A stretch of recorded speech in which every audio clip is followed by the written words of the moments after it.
C'est une poignée de main qui vaut des centaines de milliards de dollars. Un accord de dernière minute signé à huis clos entre Bruxelles et Washington. Un accord censé éviter le pire, mais à quel prix? Menaces de guerre commerciale, investissements massifs dans la défense américaine, tensions croissantes avec la Chine. L'Europe a-t-elle fait preuve de sagesse ou d'abdication? On fait le point avec Charles-Henri Monchot, Chief Investment Officer de la Banque CIS.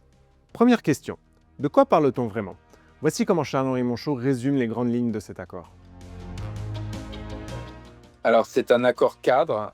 On va dire que ce n'est pas un très bon accord pour l'Europe, mais au fait, il n'est pas si mauvais que ça. Je vais essayer de m'expliquer. Alors, premièrement, là où c'est inchangé, c'est les droits de douane sur l'acier et l'aluminium restent inchangés, 50%.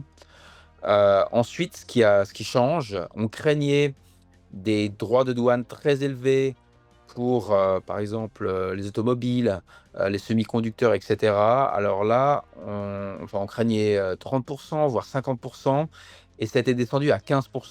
Alors 15, c'est bien supérieur aux 2 qui prévalaient avant Trump 2.0, mais c'est quand même beaucoup mieux que, ce que craignaient les marchés, c'est-à-dire vraiment un droit de douane, punitif aux alentours de 30. Donc 15, c'est à peu près ce qu'a obtenu le Japon, par exemple, hein, donc c'est en ligne.